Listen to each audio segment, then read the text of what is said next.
conservadores com a nova ideia de tempo, pois, segundo os trabalhadores, achavam que este novo método só beneficiaria os empresários. Ao final do nosso seminário, estaremos disponibilizando 10 minutos para que sejam feitas perguntas sobre o mesmo. 3, 2, 1, gravando.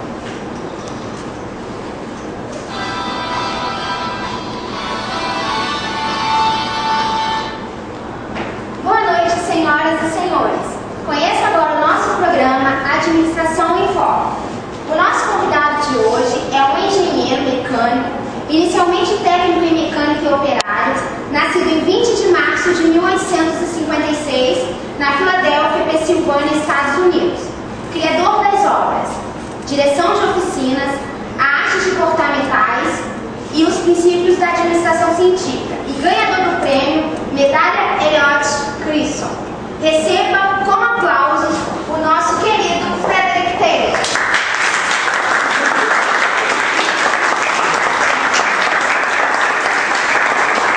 Boa noite, senhor Taylor. Seja bem-vindo ao Brasil, seja bem-vindo ao nosso programa e fique à vontade. Boa noite, pessoal. Boa noite. Boa noite. Fez boa viagem, senhor Taylor? Oh, ok. Brasil é um país muito bom. Eu adorei. Muito bom. Fique à vontade no nosso programa. Obrigado. Senhor Taylor, pode nos dizer o que é administração científica e como ela se realiza? Oh, ok. Boa pergunta. Para começar,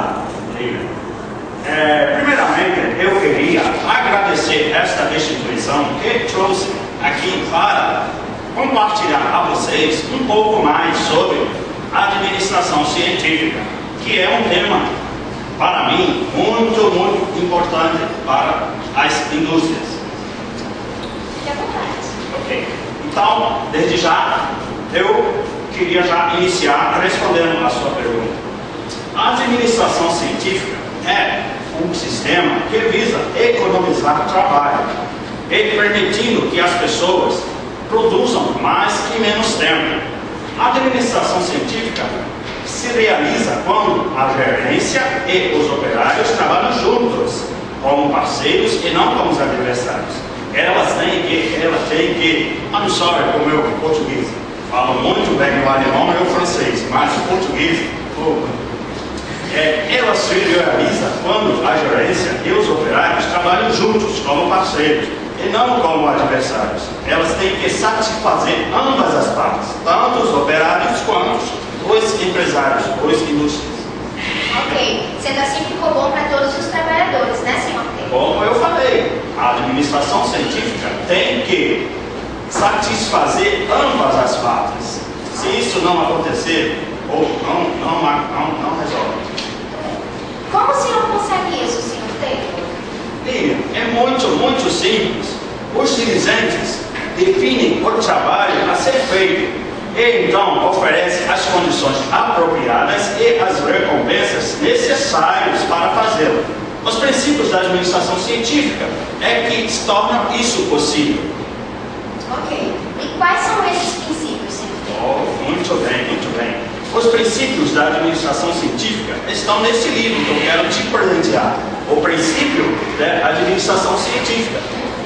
Nela existem os princípios que eu, ao decorrer da minha vida, eu consegui passar para esse livro. E eu queria desde já falar sobre um pouco disso. Primeiro, como nós conseguiríamos fazer os princípios da administração ocorrer? Primeiramente, isolamos uma tarefa. Segundo, selecionamos um trabalhador. Esse trabalhador tem que ser um modelo.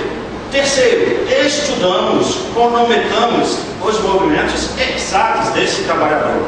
Quarto, redesenhamos o espaço do trabalho, eliminamos os movimentos desnecessários. Finalmente, treinamos o trabalhador quanto ao modo melhor e mais eficiente de desempenhar essa tarefa. O senhor pode nos dar um exemplo mais específico? Oh, ok. Existem vários exemplos que até no próprio livro eu consegui passar. E o mais recente que eu queria passar para todos aqui foi o do meu amigo Frank Gilbert, um engenheiro que me apoia no trabalho de campo, e ele consegue levar a administração científica para as fábricas. E ele obteve sucesso ensinando um grupo de perdeiros a assentar tijolos de um modo mais eficiente. Veja só, a administração científica busca a eficiência no trabalho. E eu queria aqui fazer um exemplo para que todos possam ver. Eu queria chamar aqui alguém para fazer comigo o exemplo de que Frank Gilbert. Tem alguém aqui? Pode ser você? Ok. Qual o seu nome? Alessandro. Alessandro. Muito bem. Alessandro, eu queria que você, primeiro turma, eu vou mostrar o método antes da introdução científica, da administração científica. O operário trabalhava numa condição que era o seguinte: aqui ele efetuava a sua tarefa, mas o material que ele usava estava distante. Então, Alessandro, eu quero que você vá até o material e traga de volta. Ao caminhar, Alessandro, ele dava 11 passos para ir e para voltar. E esse material estava longe dele, muito longe. E ao executar a tarefa, ele tinha que se abaixar, pegar esse material, levantar e aplicar, fazer a tarefa. Com a introdução da ciência da administração, o Sr. Frank Gilbert viu que, se ele trouxesse o material até próximo dele, levantasse esse material, ele economizaria movimento. E, no total, ele fazia 18 movimentos. 18. E, com a introdução da administração científica, esse tempo ficou para 5 movimentos. Vejam bem como ele conseguiu ganhar em eficiência. Muito obrigado, professor. Então, pessoal, isso que o Frank Gilbert fez foi muito importante, porque ele reduziu os movimentos desnecessários e aumentou substancialmente a velocidade do seu trabalho. Os princípios da administração científica permitiram que ele alcançasse esses resultados, ok? Entendi. Mas eu fui informada que o novo método do Sr. Gilbert aumentou a produtividade dos pedreiros em cerca de 300%. E, no entanto, os salários aumentaram apenas 30%. O senhor considera isso justo, senhor? É claro que sim. Por quê? Pelo novo método do Sr. Frank Gilbert, o pedreiro passou a usar cerca de 1/3 da energia que usava antes. Isso quer dizer, ele trabalhava menos e ganhou 1/3 a mais por apenas 1/3 de esforço. Ok? Entendi. Muito bom. Senhor Taylor, neste momento nós vamos abrir espaço para as perguntas dos nossos internautas. Boa noite, Vitor. Nós temos perguntas dos internautas? Boa noite, Guilherme. Boa noite, senhor Taylor. Temos sim. Temos uma aqui especial sobre o senhor Ford. O amigo internauta afirma que, embora nunca tenha discutido publicamente, ele usou em sua fábrica várias ideias compatíveis com as práticas do senhor nas suas obras. E a aplicação dessas ideias fez com que ele fosse considerado um dos principais responsáveis pelo desenvolvimento organizacional. Como o senhor vê esse desenvolvimento? Boa noite, Victor. E também quero dar boa noite a esse internauta. Olha só, eu vejo como um salto, como sendo muito importante para a administração científica e para as organizações. Pois, vejam bem, ele passou a fazer desde a matéria-prima até o produto final, usando a administração científica. E, além de ter construído uma imensa rede para promover a distribuição do seu produto, ele foi implementando a sua linha de montagem e a padronização do seu equipamento, obtendo agilidade, redução de custo e redução de estoque, muito embora tenha prejudicado a flexibilidade do produto. O Sr. Ford, ele é muito inteligente, eu o considero como um filósofo. Eu não sou filósofo. Ford, sim, pois Ford conseguiu, na sua metodologia, conseguiu resumir no seu trabalho tudo o que a ciência da administração permite. Antes, Ford teve uma experiência em suas produções no seu carro que gastava muito tempo. Com a introdução da ciência da administração, ele conseguiu reduzir muito o tempo e as tarefas também ficaram focadas para cada funcionário, para cada operário, ok? Bom, eu creio que foi bem respondida essa pergunta, né? Neste momento, nós iremos para o intervalo. Voltamos já já com a Administração em Foco.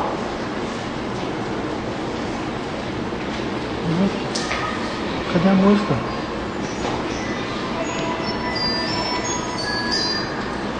Corta.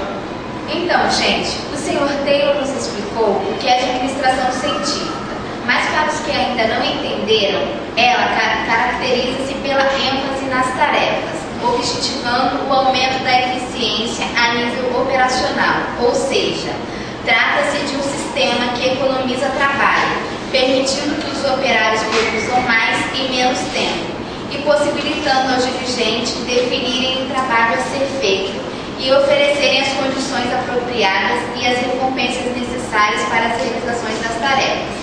Assim sendo, a administração científica é tido como uma das vertentes na perspectiva administrativa clássica.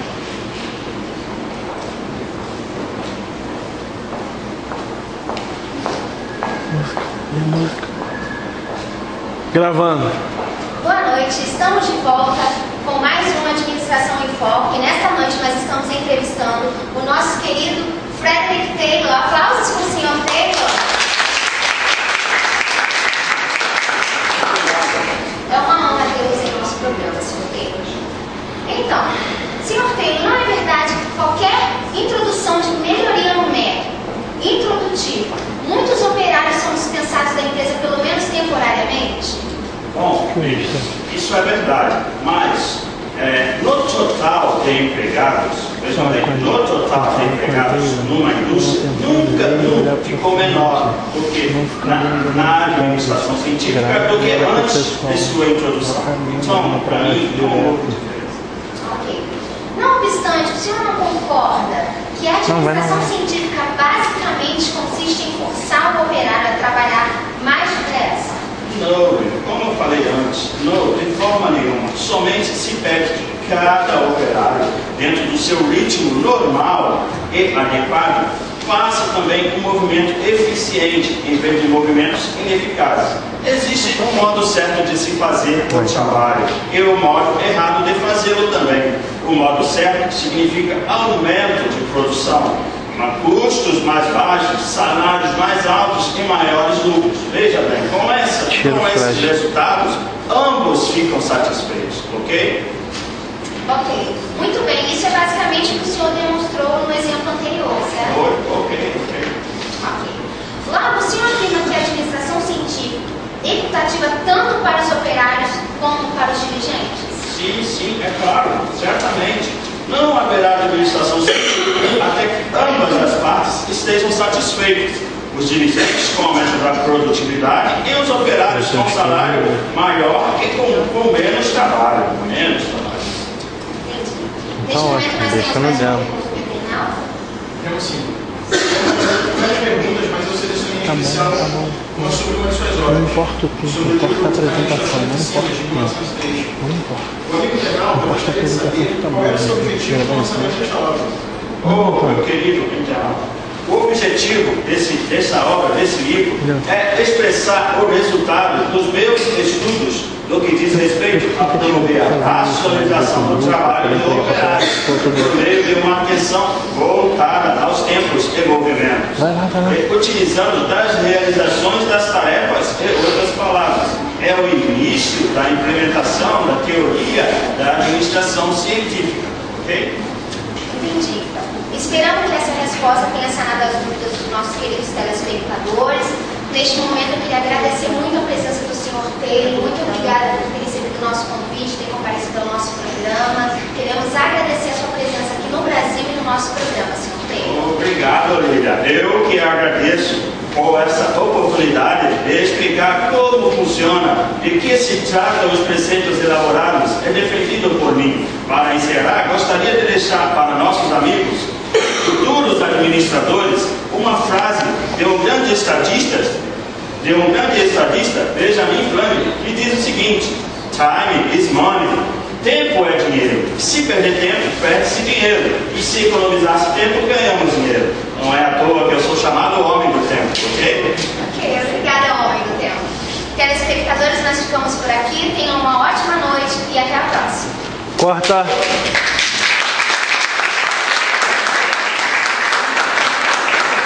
Bom, pessoal, aprendemos que o operário não está trabalhando mais, mas sim está trabalhando de forma mais eficiente, concluindo um objetivo em menor tempo, o que não necessariamente cria a possibilidade de ocorrer a dispensa de trabalho de trabalhadores, mas claramente torna maior a capacidade produtiva da fábrica, aumentando assim o lucro da mesma e promovendo, em geral, um ganho salarial para os operários, o que torna a administração científica equitativa para os dirigentes e os operários no ponto em que todos conquistaram algumas vantagens. Esperamos que vocês tenham entendido a nossa apresentação. Deixamos aqui o nosso boa noite. Agora nós estamos abertos às perguntas. Muito obrigada.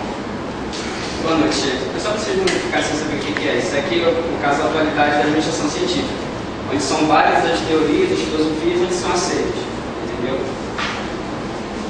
E aqui são as críticas, as validades das críticas e os fatores relevantes para essas críticas. Tudo tem atrás do grupo, só para vocês não ficarem sem saber. Boa noite.